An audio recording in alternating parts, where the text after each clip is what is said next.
జిల్లా పిఠాపురంలో ఆర్టీఏ ఏజెంట్ల ఓవర్ యాక్షన్ కారణంగా ఒక పెళ్లి బృందం అనేక ఇబ్బందులు పడ్డ వార్తకి సంబంధించిన బ్రేకింగ్ మనం చూస్తున్నాం. ప్రైవేట్ ట్రావెల్ సిబ్బందితో కలిసి పెళ్లి బృందాన్ని వేధించారు. వివాహ నిశ్చితార్థ వేడుకకి ఒక స్కూల్ బస్సులో వచ్చింది కుటుంబం.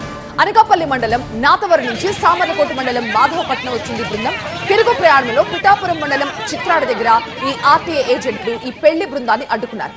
6 బైకులపై వచ్చి బస్సును నిలిపేశారు ఈ ప్రైవేట్ ట్రావెల్ సిబ్బంది ఆర్టీఏ ఏజెంట్లు. స్కూల్ బస్సులో ఎలా వస్తారంటూ రాత్రి 7 గంటల వరకు వాళ్ళని ఆపేసి దౌర్జన్యాలకు దిగారు. ఇక తమపై దుర్భాషలాడారంటూ మహిళలు ఆవేదన వ్యక్తం చేశారు. ఎక్కడికి వెళ్లాలన్నా కూడా ప్రైవేట్ బస్సులే వినియోగించాలంటూ హుకుం జారీ చేశారు.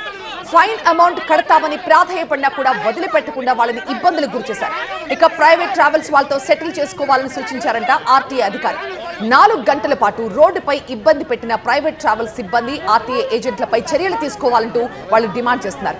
65,000 ఫైన్ చెల్లిస్తేనే బస్సును వదిలిపెడతామని ఆర్టీఏ ఏజెంట్లు బెదిరించారంట.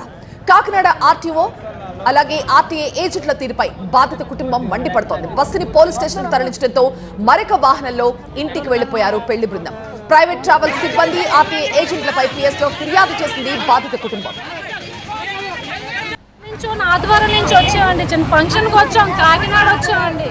చిన్నపిల్లలు వదిలేసి వచ్చామండి. పెద్దవాళ్ళు ఉన్నారు, ముసలి వాళ్ళు ఉన్నారు, ఆడవాళ్ళు ఉన్నాం. ఈ టైంలో ఇంట్లో ఉండవలసింది రోడ్డు మీద ఉన్నామండి. ఇక్కడ ఈ పిఠాపురంలో మీరుండే నియోజకవర్గంలో మాకు ఇంత అన్యాయం జరిగింది సార్. మీరు కనీసం రెస్పాండ్ అవ్వండి సార్, ప్లీజ్. వేడుకున్నామండి, రోడ్డు మీద ఉన్నామండి మేము.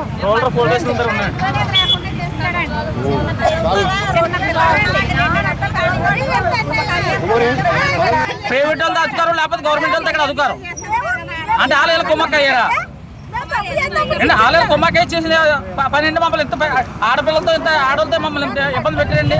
వీళ్ళ పాప అడ్డుపోయి ఆపకి పారిపోతుంది.